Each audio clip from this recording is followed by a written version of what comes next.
Whakalo whalahi atu ko ko Los Angeles ne holo, siane he tūru to wala tala tutupo i lata ia me whewhinei. Whakamua ko e takitaki leo fōu ko Richard Sami ko whakamori mo e munua ke hana ko ta whanga fōu he whahita puka mole. Toko lima e leo fōu he whakamori mo e munua fōki ke he tau ko ta whanga ko e tau leo. Ko e tau whakaholoanga ne takitaki ai he mata kaupuringa hua e whakatifono ke o munua e takitaki leo fōu. Ko whakalataha atu e tau mga whaonga sipihia mo e tau takitaki he whakatufono. Ko e takitaki leo fōu ko Richard Sami mai he motu ko New Zealand kai whanaua ia i Niue, haua ia he tau maanga ko Tamakotonga mo liku. Ko lau tolu e tau leo fōu ko Constable Malupo Moala mai Alowhitonga, Constable Josiah i ki tule mai Tuapa, Constable Hannah Fōu mai Alowhitonga, Constable Eric Tonga mai Alowhitonga, mo Constable Macfitu Tukuniu mai i Alowhitonga. Ko tausia he takitaki he matakaupulenga hua ko Fisa Pihingia e o munuanga halau tolu, si pihia foki mo e takitaki leo fōu ko Richard Sami. Whalataha atu foki e pale mia he motu li lifu ko Dalton Tangilangi ko ia foki ko e ikipule he whahinga hua leo mo e tau le kua tupu whakaonfo. Ne puhala atu e tau manatu whakaue he whakatufono mo e matakaupulenga hua ke he whahinga hua leo he motu ko New Zealand, si pihia ke he whakatufono New Zealand ke he tau langamatai, ke he whahinga hua leo he motu, si pihia ke he whiwhilianga he tau takitaki leo. Ko whakailo ai ne awhi hoko taki mai he tau kumikumi anga Step 7 ne whakahoko ke he motu he mahena hamasi he tau nei. I loa ai koe whitu i seo me uafu maona e tangata, hongfu malima ke onofu mahewa e tau mui ne whakamori ke he tau kumikumi anga nei. Pe he mai e hukui he matakau WHO nā kai mitaki e tau hoko taki haa kua mlikisi hake e tau numela ke whakatatai atu ke he kumikumi anga he tau wafe me hongfu mataha. Pe he mai e ke kafu ko Dr. Wendy Snowdown nā kai mitaki e tau hoko taki ne moa mai he tau kumikumi anga nei. Ko tokolonga ngai e tau tangata ni inu kawakona mo e ula tapaka. Taha mai he whahe tangata ko lauia ke he second hand smoking ke he tau lotokaina. Mai taha mai he tūlu tangata ni lauia ke he second hand smoking ke he tau whalinga hoa. Lahi fōki numela ko hiwa hufuma ua e pasene ne pehe nā kai lahi kai ke he tau fua lakau mo tau Vestapolo. Ko tau alanga sino hiwa mai he ngofuru po ke hiwa ngofuru e pasene he tau tangata ko mamafa lahi mai ngako lahi. Ki sia fōki ko tokolonga ne tokolunga e tau blood pressure, tokolonga atu e tau whiwhine, ne tokolunga e tau cholesterol, ke whakatai ke tau tangata tāne. Taha mai he tūru e tangata po ke tūrung frumatūlu pasene, ne ki sia ko tokolunga e suka, po ke whakaaonga he tau sangawai suka. Koe whalu he tau mena ko mai longa ke tau kumikumi anga nei, koe tau whakaako anga mauinga ke lata mo tau tangata, ngā hua he whahenga hua malolo sino, ke tau se tau kumikumi anga pehe nei. Ko mai longa fōki, ke whakamukamuka e tau huhu me tau kupu, ka whakaonga ke tau huhu, ke māma mitaki he tau tangata. Ko mai longa fōki e mitaki ke putuia ke he tau kumikumianga ke tau ngangao cervical screening mai tau mamatu whiwhine. Ko hokotangi nei ne whakailoa ai he kui he matakau WHO ke he tau motu ko Niue, atuku ki Ailani toke lau Samoa mo Amerika Samoa, ko e ke kafo ko Dr. Wendy Snowdown. Ko e tau whakaholoanga Australia Volunteers International, kua kamata whangahua ke he motu. Pese he lewa e whakatua e matakau nei he tau taha hiwa 50 mataha, ko e kamata laia anyway he tau nei. Whakatutala ai mo hiukui he whakatufono Australia ko ia ki Niue, ko i lilifu ko Olivia Fonkem, mo e behe a ia ko a whiawhia lahi e whakatufono Australia ke whakangahua he tau whakaholoanga nei ke langmata i e motu ko Niue. Si pia whoki ke whakahoho e tau Niue nena nofu atu ki Australia, ke wholi ke he tau siana nei ke o mai ke ngahua ki Niue, ki lalo hifo he tau whakaholoanga nei.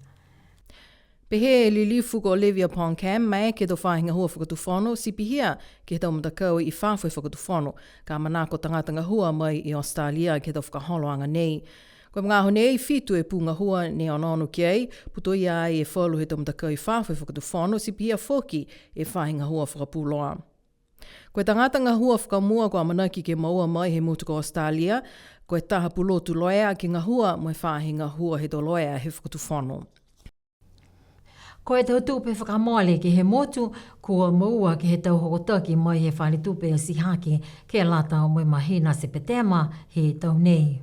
Mo lea whakatoa se tūlu puini taha miliona tāla he katoa ua puini ua miliona ne whakamole ki he tau debit cards mo whiti seo mo hewa ngofuru e seo awhi ne whakamole ki he tau credit cards. Mai longa ki hokota ki tau numela he tau tangata whenonga mai ki he motu mo ato ki he malikisi he tau kito whaihoana mo tau kito whaitani. Pia fōke tal hau mai te kita ki he whale tau le whenonga sini ki matawai ko James Shilton.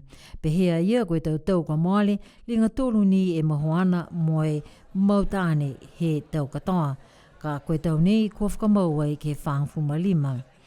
Pe he hoko tau ke whale tupe si hake koe tumau e tau tangata halau tūlu ke whakaako ke tau tangata e tau puhala whakaonga he tau te ke nora fōu ke langamatai ke tau puhala maua tupe ke maua tupe tau pisinisi mai tau mga whaoa he motu. Nā kai longa e tau pepa kupenga hila tā langa pa waki ke lata mo e tau matakau ke he motu koe laulahi whakakoanga e tau whawhonga pepa Facebook. Koe awha iu mune whakakisi au e tau si anga mahuinga he maanga ko awasele, ko whakamori ai mai hawhangi e pepa kupenga hila tālanga pa waki ko awasele.1. Koe mohe misi he maanga mai manako e matuwhiwhine ko Beaufort Lisimoni tonga ai, ke whakatupe mai tālanga e whawhonga pepa he maanga. Kau e lahi tesi o ne horo hako hao makau ke lang matai e maanga ke whakamori e ole ia ke tausi kupenga hila nei hadau tolu si lahi e whakaue koe hingoa he domain ka o mtolu ki tau telefoni o mtolu he mga honei awasele.1 amanaki ni ma take maanga ke tuku fōke ha mtolu tau whakahoroanga ki loto he kupenga hila nei hadau tolu moe mua atu fōki ke lata mo lau tolu e tau matakai nanga e tau matukehe ke kisia hadau tolu tau ngahua ke he maanga fulufuruala nei ha wasele kua mua ni amtolu tō mua amtolu ma wasele ke whai kupenga hila ha koe tau whakawhelau me tau ngahua he whakatuwhono ha koe strategy ke he ICT he tau ka mole o e tulo. Koe whawhonga pepa nei ke he tau poko ke lata me tau whakaholoanga, ke lata mai kalesia, mai tau mamatuwhiwhine matangini whale, matakau he tau whata whiwhihenga, si pihia moe matakau taki maanga.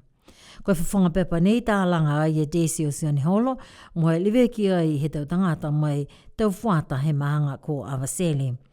Ko whitaani e tau tāla mai whoro tau ata he toka ki ai. Pe he a deso ni holo, pitaki lahi ke tālanga i website ha koe tau tāla mai tau ata ka tuku ki ai koe tau koloa osi he website ia.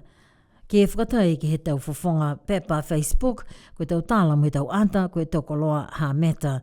Sika pehe o ta kehe e he account he Facebook ko ngā losi e tau koloa ia. Mai longa koe awasele.1 e kupenga hila whakamua ke lata me tau maanga he motu. Malu mo havili e au whaiumu kai toko longa ne tōlu atu i one pata ke lata mai aho whakatata he maanga ko awasele.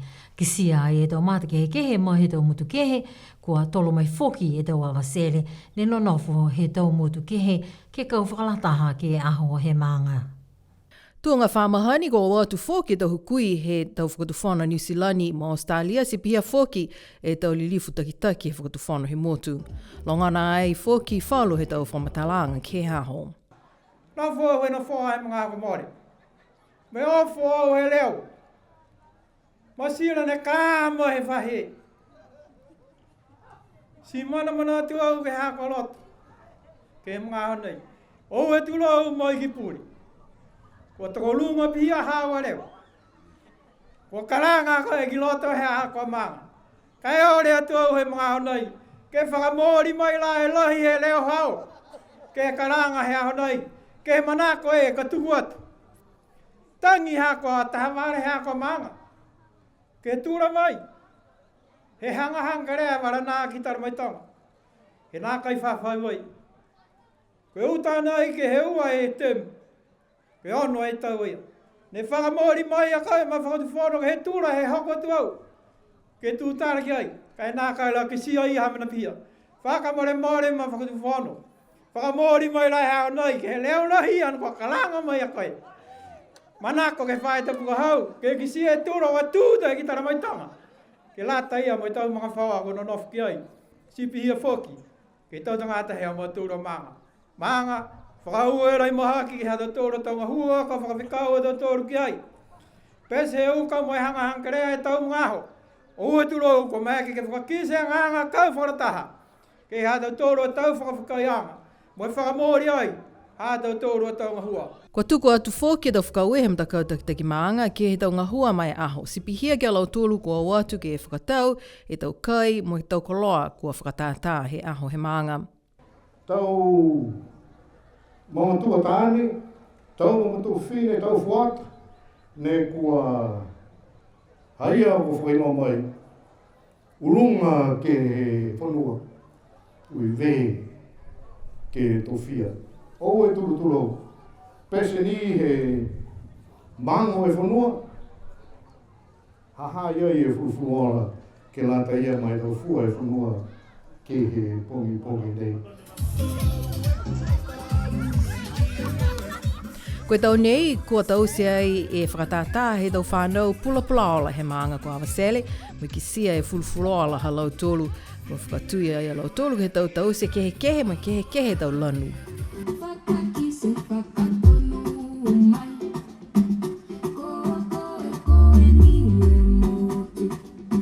Kua whakaosi e tau whakaholoanga he aho ke tau kōli furuala mai ia he matakau fuata me tau whānau he maanga. Koe tau nei, kua whakamanatu fōki he maanga ko awasele e tau tupuna he maanga ni o atu ke tātu e talamitaki ki he motu ko Papua New Guinea.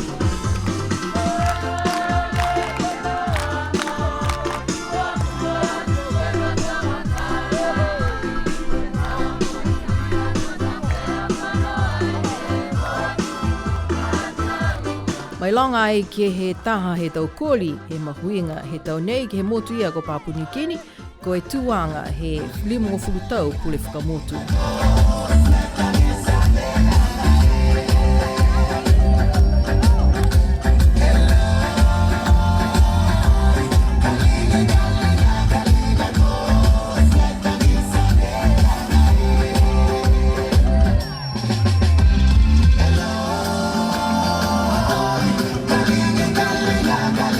Kaue lahi ke he maanga ko awasele ke he fufuala mai manaia he aho amana ki atu ke he aho whakatātā he motu ko amana ki ke whakahoko he atu loto he whahi tapu nei ki paliasi.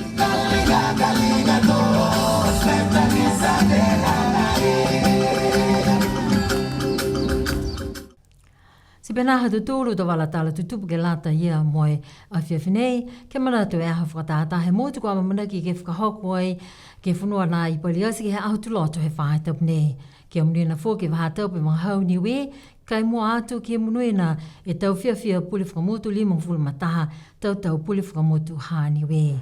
No nofo a me amunuina po, o sana se me holo nei ko mawehe atu, munuine po tō lili o whileweia ke whahi tapu ka hau.